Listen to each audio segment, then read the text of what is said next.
Bonjour à toutes et à tous. On a tous parfois cette impression, non? Que tout s'accélère, que la culture devient, disons, plus superficielle. Et si, et si ce n'était pas un effondrement, mais plutôt la naissance de quelque chose de complètement différent? C'est la théorie assez provocante de l'écrivain italien Alessandro Baricco, et on va la décortiquer ensemble aujourd'hui. C'est une angoisse qui revient souvent. On l'entend un peu partout. La grande culture, la vraie, serait en train de se faire balayer par le divertissement facile. Tout deviendrait moins profond, moins significatif. Mais est-ce qu'on est vraiment face à une décadence? C'est la question qui va nous servir de fil rouge.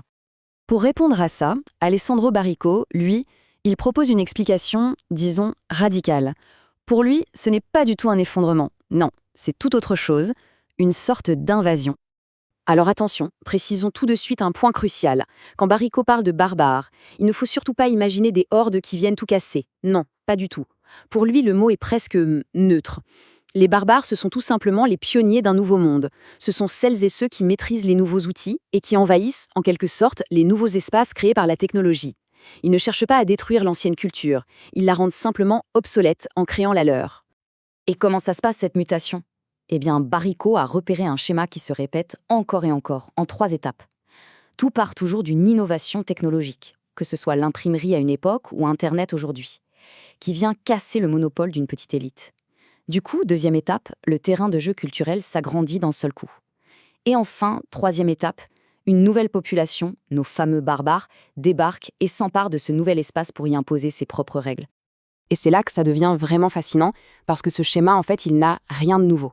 Loin d'être un phénomène unique à notre époque numérique, Baricco nous montre que l'histoire est remplie de ce genre de mutations. Et l'exemple qu'il va donner est plutôt surprenant. Tenez, prenez un exemple qui va peut-être en étonner plus d'un, le roman, au XIXe siècle. Aujourd'hui, on le considère comme un monument de la haute culture, n'est-ce pas? Eh bien, à l'époque, c'était un produit totalement barbare. Il s'est servi de la technologie de l'imprimerie pour aller toucher un public bien plus large que la poésie ou le théâtre, en visant carrément tout le marché. C'était une véritable révolution, à la fois commerciale et culturelle, menée par des gens comme Dumas ou Melville. D'accord, on a compris le mécanisme. Mais alors, à quoi il ressemble le système de valeurs de ces nouveaux barbares, ceux d'aujourd'hui? Qu'est-ce qui compte vraiment pour eux? Le contraste est saisissant. L'ancienne culture, elle, mettait en avant la profondeur, l'effort, la nuance, le raffinement. Les barbares, eux, y privilégient l'efficacité, la vitesse, la simplicité, l'impact immédiat. Ce qu'on pourrait voir comme de la superficialité est en fait une nouvelle forme de pragmatisme culturel. Et au cœur de ce nouveau système, il y a un grand remplacement qui s'opère.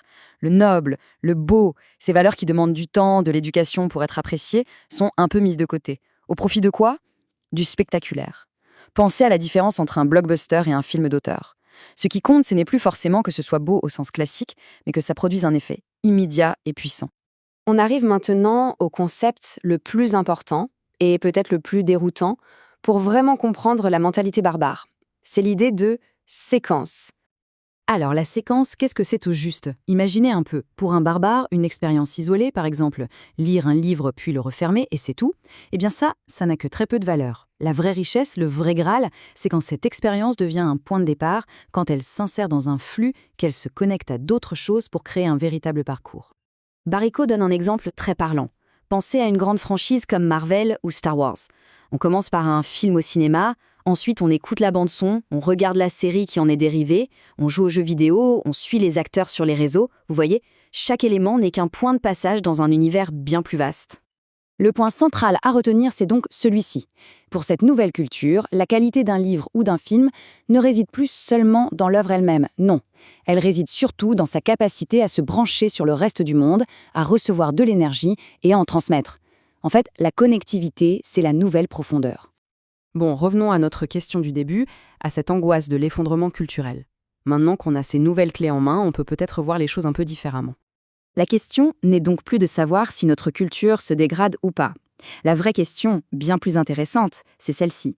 Est-ce que ce que l'on perçoit comme une perte, une simplification, ne serait pas en réalité une manœuvre stratégique? Et c'est là qu'on arrive au cœur de la pensée de Baricco.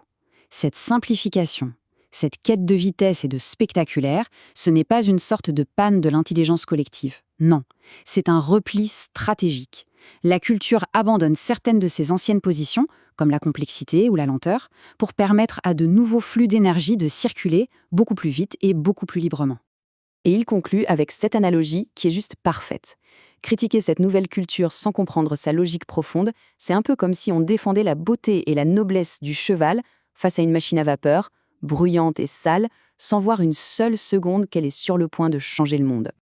Au final, attention, Baricot ne dit pas que ce nouveau monde est meilleur. Pas du tout. Il dit simplement que c'est un autre monde. Une nouvelle civilisation, avec sa propre logique, sa propre cohérence, sa propre intelligence. Après, libre à chacun de juger si c'est mieux ou moins bien. Mais au moins on la juge pour ce qu'elle est vraiment, et non pour ce qu'elle n'est plus. Et ça donne à réfléchir.